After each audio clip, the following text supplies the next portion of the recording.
Sometimes in Football Manager, I think you just need to close the game, reopen it the next day, fresh mind, fresh eyes, new positivity, and, well, reset the game's RNG multiplier. People believe that that's a thing. I'm starting to believe it might be a thing because, following on from the disappointment in the last episode, I went away, restarted the game, came back the next day, and, well, as you can see here,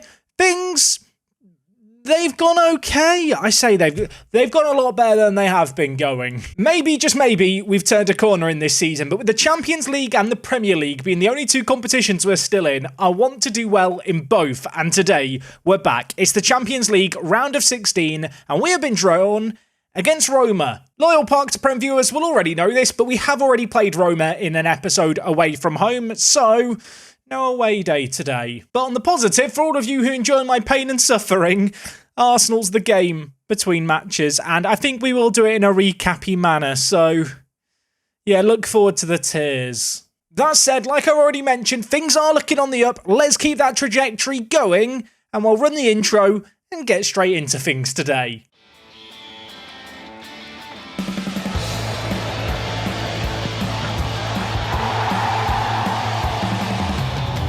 Just a little bit of a heads up, this week there are only going to be Park to Prem uploads on Monday, Wednesday and Friday. So Tuesday, Thursday, go to the back catalogue, find something to watch there. Don't worry about me, nothing too crazy going on. Really, I just want to slow things down a little bit, avoid any burnout. We've been playing this save game a lot lately, and I feel like I want to take 5. Kind of ironic I'm saying all of that, given the fact we're currently on one of our best runs of games all season, at least when it comes to the Premier League. Last episode, we ended things with a defeat against Arsenal. That meant I delayed this game against Tottenham, and I kind of wish we'd done it. Early on in this game, we actually had a goal ruled out due to offside, but within a minute or two later, we did eventually take the lead. And this was looking like a rather convincing game. Alanis, back on the score sheet, has had a few more issues of injuries lately, which has been annoying. And then, Hunyen's actively involved in the build-up of this goal. Crazy, crazy run. Crazy, crazy finish. 2-0 up, half an hour played. I'm happy as Larry. And then Lemos gives away the ball. One pass cuts us open. And suddenly, Tottenham are back in it. It's 2-1. There's half an hour left. I've seen us bottle a few games this year where we've taken the lead. And I start to worry. And the worry, it goes from bad to worse when Tottenham equalised. Duranville again involved in a goal against us. I changed things up, made some subs. And finally, I feel like we got a little bit of the rub of the green in this game here. Lemos breaking through the middle, finishing. That was 2 minutes from the end. It went to VAR. My heart skipped a beat, but the goal did count. And as you can see here, we won a game of football against a team in and around us in the league. I never thought I'd see the day. After that result, we got a really convincing performance against Brighton. Paulie Parkin with a hat-trick in this game here. He actually got Player of the Month for February, and, well, deservedly so. He was in some really good form in this game. Sadly, our good attacking form neglected us in a 0-0 draw against Leeds United. But another 3-goal thriller, at least the 3 goals for us, we managed to beat Norwich. Paul Parkin again with 2 goals in this game. Coppo with a goal as well was nice to see. You can see the likes of Lemos, the likes of Alanis, players who have been a bit this year. That's the official terminology, by the way. Playing better, and that's good to see. Of all the games we had, though, this one against Newcastle, the one I was most nervous for, that was until I saw the first highlight and thought, maybe today's our day. Of course, Newcastle United in this save game, a very, very good team. They've been up towards the top for a while. I think Alanis knew what he was doing there. It counted as a headed goal. That set us on our merry way. And in the end, we were 3-0 up before half-time. And from there, slowed things down a little bit, managed our legs, knowing that we've got this upcoming Champions League game. Bit of fortune about the second goal as well. But after a season that feels like it's had a lot of misfortune, it was nice just to see the ball in the back of the net. Cadman would ultimately get our third and final goal of the game right before half-time into the bottom corner. And I feel like we've turned a corner maybe this season. It feels like in every single game, 3 of our more attacking players turn up and start to do stuff. And with those 13 points out of a possible 15 in our last 5 games, we are suddenly up to 3rd place. Unfortunately, Chelsea ahead of us are 6 points clear. Their goal difference is a lot better than ours. As for ourselves, with the 3-0 win against Newcastle, we've actually leapfrogged Arsenal into 3rd place. So this midweek game that we have between the Champions League games versus them is rather significant. That said, you can see here, there is not a lot separating the teams towards the top here. Tottenham, who of course I bigged up our 3-2 win against, they have fallen way off the pace. Man City also been disappointing lately. One thing to note is, with 10 games left of the season, we cannot get more points than we did last year. Even if we were to win every single game this season, from now to the end of things, we could only end up, I believe, on 86 points. Last year, we got 87. That really gives you an idea of how much we've dropped off a level this season. It's weird, really, when you look at the Premier League results, the teams who we've lost points against. I feel like the defeat against Norwich, the defeat against Everton, those are disappointing. I suppose the draw against Brentford and the draw against Leeds aren't great either. Besides that, though, all the other teams that we've really dropped points against have been the teams immediately in and around us, which I want to view as a positive, but to end the season, we still have to play most of them again. So as good as our form's been as of late, let's not take it for granted. We have Arsenal away, Manchester City away, Manchester United away, Chelsea away, Wolves as well. Wolves in this universe. I don't know what's come over Wolves. Last year they finished 6th. This year they're currently 5th. Their media prediction was 10th. They've been a pain in the backside as well. One little bit of transfer news just to be aware of. Liam Fenton has gone on loan to China. Oh no, it's an unlikely loan move, but they made a bid for him and I figured, you know what, enjoy China, mate. So Liam Fenton signed for £5 million. Last year was on loan in the Championship, is now on loan in the Chinese Super League. I look forward to providing you updates. So far, he's really developing well on loan. I'm not sure why I loaned him to China. Anyway, when it comes to the Champions League, Roma are the opposition. Roma are a team that I want to believe are beatable, although bizarrely, they are quite similar to us. Last year they won Serie A. Their media prediction upon their title defence was 3rd place, like ourselves, and much like ourselves, they've struggled this year in a very tight league. They are currently in 6th place. They're only 5 points ahead of Milan, who are top, but they're in a disappointing season. I'm going to hope that their league campaign is going to distract them and take their eyes off the ball as we take them on today. So for this away game, I am opting to play the more conservative system, which, well, if you looked at the recent form, you might have noticed that in the last month, all those good results we've had have been with the 4-2-3-1. But at least in Europe, I feel like this system has proven its worth this year. It feels like there's been 2 different Guernsey teams showing up. In the Champions League, we've been amazing. In the league, we've been disappointing.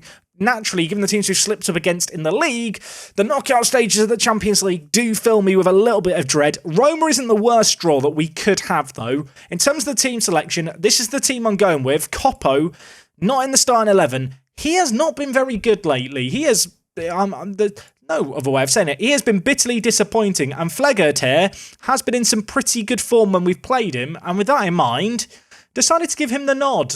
Elsewhere in the team, Jamfi, back from AFCON. If you're wondering, how did Ghana do at AFCON? Great question. They bottled the semi-finals against Algeria, who then ultimately won the competition. Of course, because Ghana lost in the semi-final, they also had to play in a 3rd, 4th place playoff, which they did win against Cameroon. But as a result of that, we have not had Jamfi back in the team for very long. In fact, he's only played the last 3 games that we've played, and he was a massive miss during this January period, because he has been one of our main sources of goals this year. 4 assists in 14 in the Premier League. Across all competitions, 9 assists in 19. Great to have him back in the team. And well, when you look at the team, you might notice one notable absentee, I suppose, Lemos. He's not injured, nothing going on, just with the system that we're playing with the players that we've got. I think he is the most sensible player to make way. I know he has been in some good form as of late, but so have all the kind of more attacking-minded players. We've found our groove. Like I said, it always feels like 3 of the 4 attacking players turn up, hoping that Alanis, Park and Cadman are going to turn up today. Last year, we took on Roma in the Champions League group stage. We beat them. Did we beat them? No, we drew against them. It was 0-0. It was one of those games that you kind of want to erase from your memory. Maybe that's why I'm manufacturing goals in my mind. No, last time we played them, it was 0-0. I want to make a guarantee to you that there will be goals today. I mean, there has to be, because the penalty shootout. If I did get 3 0-0s now between the 2 games against Roma and Arsenal, that would be quite impressive. So they are playing a 4-2-3-1. I feel like that matches up quite nicely against our system. We should be able to contain that. We'll see whether or not that is what's going to happen. Ultimately, whilst away goals aren't a factor, I have to be wary of Roma's threat at home. They've got some really good attacking players. If we could get a bit of a smash and grab, get a goal early on and then just hold on to it, that would be a good result. I feel like as long as we take I want to say at least a draw into the second leg. I would consider that a success. They have still got our former man in Ryan Hunter at right back. He's driving it forward.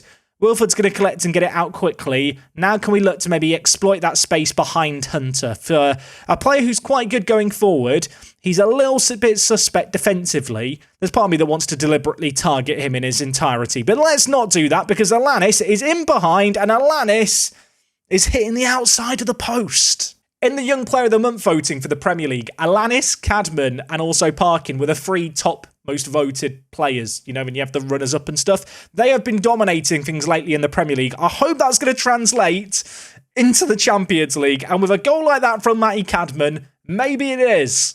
Danny Archer doing some defending high up the pitch, stole it away, laid it to Parkin. He laid it back to the wing-back who was afforded too much space to pick out a ball into the middle. He picked out Matty Cadman. He gives us an early lead. Halfway through this first half, hasn't exactly been a classic, but as the away team, we are edging out possession. We've created a little bit. We've taken that one chance that was, well, the one that was on target that we scored, but we did also hit that post with Alanis. So we've created a little bit in this game. Would like a second goal, really, given how things have opened up in this match. And, well, as I say that, we surrender possession in an awful area where Lanzi is going to lay it. It's an effort from range. I think that's deflected off Flegard. Wilford with a little bit of a reflex save to turn it around. It's now a corner for Roma. And, well, given the nature of that chance, maybe a little reminder that whilst we do have the lead, we cannot afford to be complacent. And that header itself was not far over. Do not want to see us giving the ball away, trying to play the ball out from the back. That said, with how they're pressing, with the amount of men they're committing forward, if we can beat the initial press against Roma, I think there's going to be a lot of space to get in behind, just like we are seeing here. Parkin, unfortunately, caught out with the ball. Trejo on the near side bringing it forward. Zeman now playing it inside to Van der Eist, who's going to play it forward to Kobianchi, who is their key player. And Wilford, with a very weird animation, it has to be said, turns that round the post. Still 1-0 here, 8 minutes left plus any added time to end this half. So far, so good. Can we make something happen here, though? Down this right-hand side, we're having some joy. Archer's ball into the box there, not his best.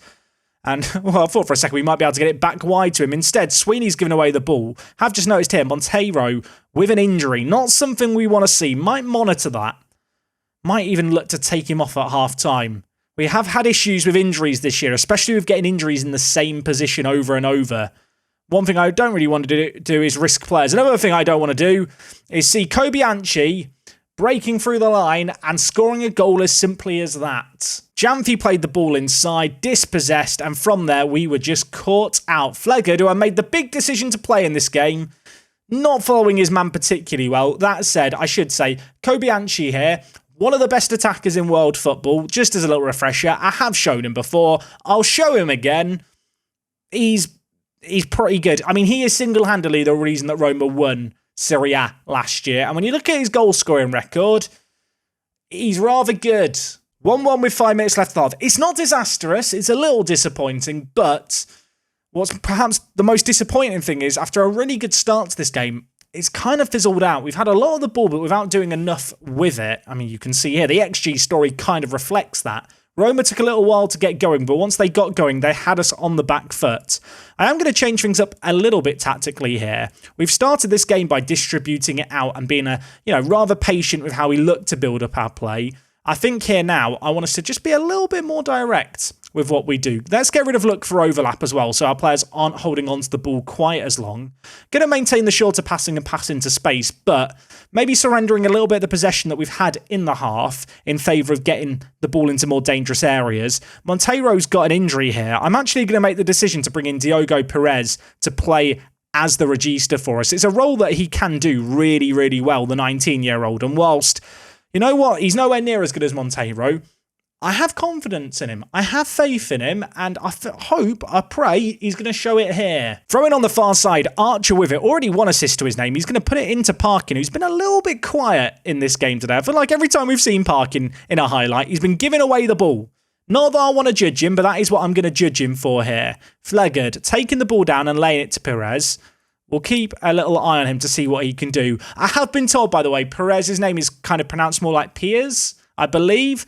But I like Perez. It makes me think of Arsenal in 2004, and that makes me think of Henry in 2004. Matty Cadman, what was that finish? What was this goal? What was this? Grasser lays it wide, Archer plays it forward, and then Cadman, on the half volley, just smashes it into the top bins. If I'm not mistaken, Cadman is still our top goal scorer this season. He's scored almost, I think, 30 goals now. You can see why. We're finishing like that. That was absolutely spectacular. Unfortunately, there is another highlight right away, and that looked like a perfectly good tackle. We're going to VAR. That can't be given, can it? That can't be given. Manny Wilford, get your penalty saving gloves on. He has different gloves for penalties. They're bigger hands for the gloves. I need you to make a stop, son. The penalty's awarded. I knew it was going to be awarded. It was Flegard who gave it away. I made a big ballsy call to play him. He's not been great so far here. Lanzi, the number 10 over it. Manny Wilford, he put the big gloves on. Didn't make a difference. That ball was smashed home. Oh, the camera. Binoculars.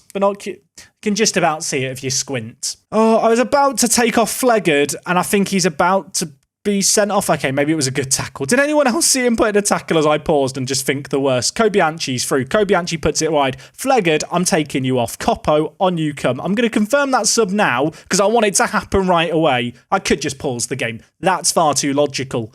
Hunter with the ball. Coppo's on the pitch. Flegard, I mean, if he was at fault for the first goal, you could argue that. He gave away a penalty ultimately for the second goal. And in a game where I felt like we were turning a corner, we made some tactical tweaks. They immediately paid out to start the second half. We got that goal. We shot ourselves in the foot. We're going to need to do it all over again in terms of getting forward and scoring a goal. It's Matty Cadman. It's only his 24th of the season. Like I said, he's on his way to 30. I thought he was a little closer than that, to be honest. It's because he hasn't scored as many lately, but this game here, he's popping up with some big ones.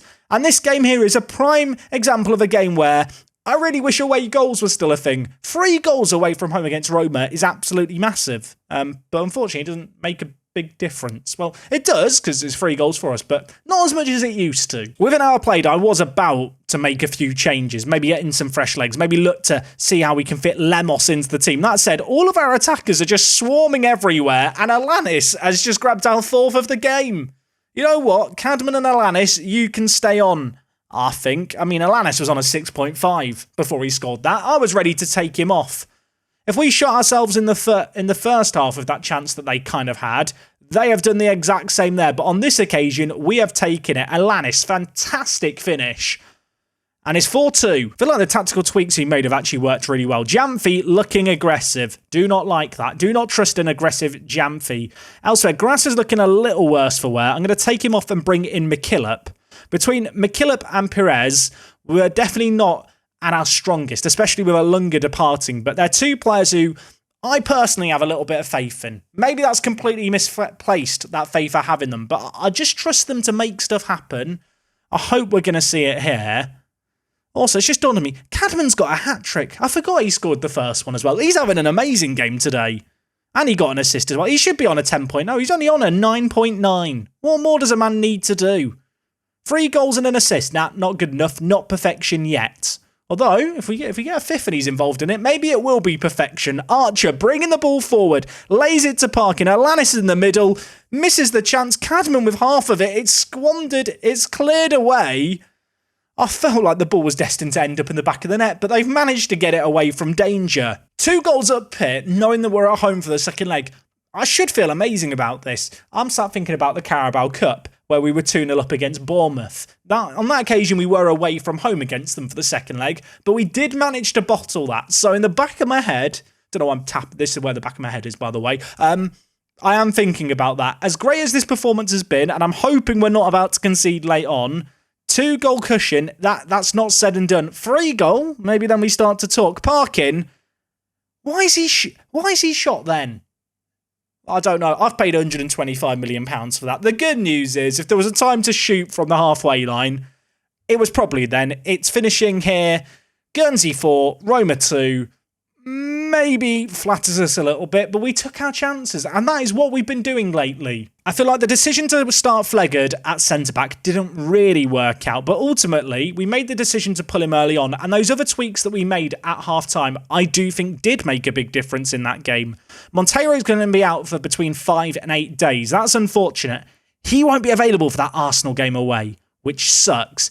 Pretty good chance he won't be available for the second leg either, as that's only 6 days away. Janvi apparently needs a rest. This is the issue, isn't it, with players going to AFCON during the season. They come back and they need rests like it's the end of the season. I will give him a rest.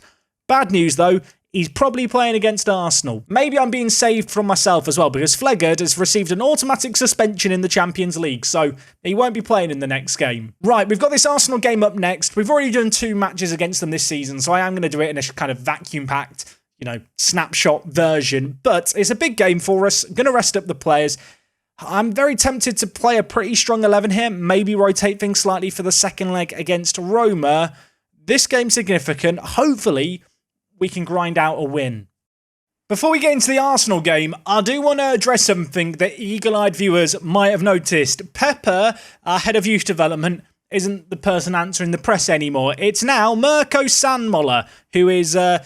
Well, he's not Pepper. He is, however, our new head of youth development. 20 working with youngsters, 20 judging player ability and potential, professional personality, 15 determination. Preferred kind of formation is the 4-2-3-1. And I think he's quite good as far as head of youth developments go. And if you're wondering, Jack, what happened to Pepper? Johnny Pepper told me he was retiring at the end of the year. He told me, I'm done. I'm leaving, boss. So I kicked him out. Is that a good enough reason? Because that's the justification. Anyway, for this game against Arsenal, couple of changes worth noting. Monteiro's not available, so Jude Bellingham's going to come in and play Regista. Elsewhere, Cadman, amazing performance last game. He is struggling for fitness more than anyone else. With that in mind, we're going to bring in Lemos to play as the shadow striker. It's a role that he can do well. I need to manage minutes a little bit. I am going to continue with the 3 at the back system here. Away from home against Arsenal. Not going to be an easy game. Based on what we've experienced so far this year, not overly optimistic. Worth noting for this game, I've not forgiven Coppo. As bad as Flegard played, Coppo's just been awful this year. I'm really upset. I used to love Coppo. I can't even look him in the eyes anymore, so he probably will play the next game when we're rotating things around. But for this game here, knowing Flegard isn't available for the game against Roma, figured we could afford to run him into the ground with another game. Half an hour into this match, not a classic. I mean, this happened last time we played Arsenal and it was 1-1. There was no highlights in the first half then. History can't repeat itself, can it? Anyone else getting deja vu? Just me? Just me. Half time, 0-0. Nothing's happened. Corner here. Janfi puts in. It's headed away. Lemos, though, keeps it alive. Rollo heads it back out. I'm just grateful we've got a highlight. Rios, Lemos.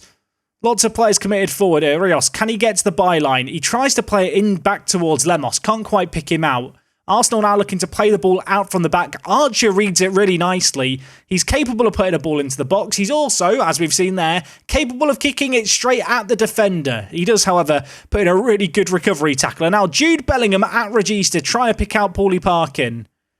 Arsenal read the play, though, and now they're bringing it forward. Grasser reads it just as well, though. And now Parkin, a few keepy-ups, forces a massive save out the keeper. Janfi with a corner. Can we make something happen here? Flegard, this could be your chance at the redemption arc if you can actually win the header. Janfi, still with the ball in a dangerous area, shoots. For a second, I thought it was going to go in. Alanis and Parkin have been poor in this game. Knowing that we've got the big games coming up, I am going to rotate things. Chapman, Hunt Jens. On you come. We'll swap them round so that Chapman is playing on his left foot. Arsenal still yet to have a shot on target. It's been a weird game. They're not really doing anything. We're not really doing anything. Have made the final couple of changes. Sula in at centre attacking mid. Dahar out at left back as well. Really just about saving the legs of Adu Janfi and Lemos, who may well have a role to play in the game against Roma. We haven't really created enough to win, but we've created significantly more than them. And with that in mind, whilst it's a great point earned, it does kind of feel like 2 points dropped. let's try and take a positive out of it. We've not lost against one of the teams immediately around us, and with that draw, due to Liverpool drawing earlier against Manchester United, we are still tied with the team in second. Elsewhere, I've just noticed here, Chelsea drew with Blackburn. Blackburn in 15th. Thank you for doing me a favour. I say that, I just noticed as the game went forward. Blackburn is my next league game, so maybe I should be fearful of them. Disaster for our youth team. They've lost in the English FA Cup, Youth Cup 6th round to Middlesbrough. It's just a great big shame. Even when we're not taking L's in the first team, just another part of Guernsey Football Club finds a way to let me down this year. Right, we got the second leg against Roma, 3 days away, resting up the players. I think I'm going to stick with the 3 at the back system, knowing that we've got a lead to protect. We've got players rested. We've already rotated things around a little bit. Hopefully, we can get ourselves over the line and make it through to, well, the latter stages of the Champions League for a second year in a row. So far today, so good. More of the same in this game? Let's hope so. For this game against Roma, I'm not rotating things that much, and it's definitely a gamble, but I just look at some of our upcoming league games as a better time to maybe give a few more rotated players a chance. You know, Blackburn, Peterborough. Yes, we've just seen Blackburn have drawn against top of the table Chelsea, but I have to believe that against the team in 15th, I can rely on the B team, the rotated team. And with that in mind, and focus really on winning silverware, and the Champions League perhaps at this point feels like the best bet for that, we're going with a gamble of a lineup. By which I mean, it's the lineup that won 4-2 and that featured very heavily in the game against Arsenal, as opposed to maybe using a 2-goal cushion as a chance to rotate things. Bellingham does come in for Monteiro, who's unfortunately injured. Elsewhere, Coppo in for Flegard, who is suspended. But besides that, it is still the same strong 11 that I'm hoping is going to get us over the line. Has just dawned on me, probably should fill out the bench. That would be wise, wouldn't it?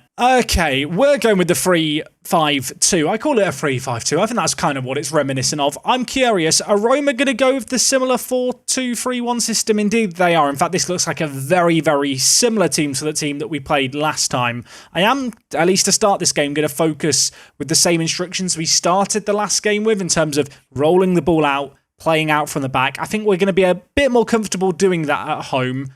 And on top of that, this is the kind of game which, with a 2-goal cushion, I just want to see us control to the best of our abilities. I'd like to see us have a little more of the ball than we've had inside the first 10 minutes. But really, if we can dominate the play, limit their opportunities, that's what needs to be done. An early goal, naturally, wouldn't be a bad thing. Wouldn't mind it. Do we want to get it? Jamfi into the box, gets tackled. Surprised he didn't dive then. You know, after the penalty that was given last leg, I feel like we're owed one here.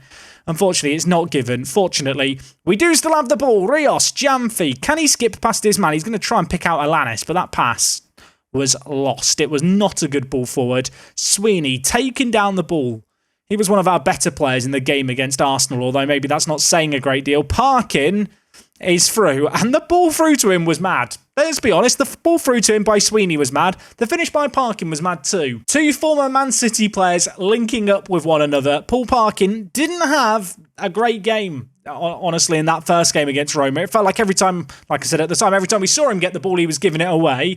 This time, he's found the bottom corner expertly. Can a good start to this game get even better? I'll tell you what, Paulie Parkin, he's up for it. He's hungry. He's like a beaver working to get that ball back. Grasser inside, trying to pick out Parkin, falls to Bellingham, back with Parkin. Can he finish it? He hits it, Cadman hits it, it's deflected, and it's ended up in the keeper's hands. As much as a 3-goal cushion is nice, I'd love us to dominate this game. I'd love us to have a rampant display. Remember last season, Champions League? There was a couple of the knockout stages where we were just absolutely bonkers. We just tore teams a new one. I want that in a game. We might be able to get that in a game because Coppo's just scored. I dropped him for the first leg and the game against Arsenal. He's taken it personally. He was lurking away at the back post. Jamfi with the outswinger and the Italian stallion who is on a booking, so be careful, Coppo. In fact, we'll just tell him now. Ease off tackles. Don't get sent off. He's got on the score sheet. Half time. You've been doing brilliantly. I don't think I need to overcomplicate this. Given the scoreline, given where we're at, I am going to use this as a chance to rotate things. Lemos on you come. Elsewhere, Alanis off for Huntjens.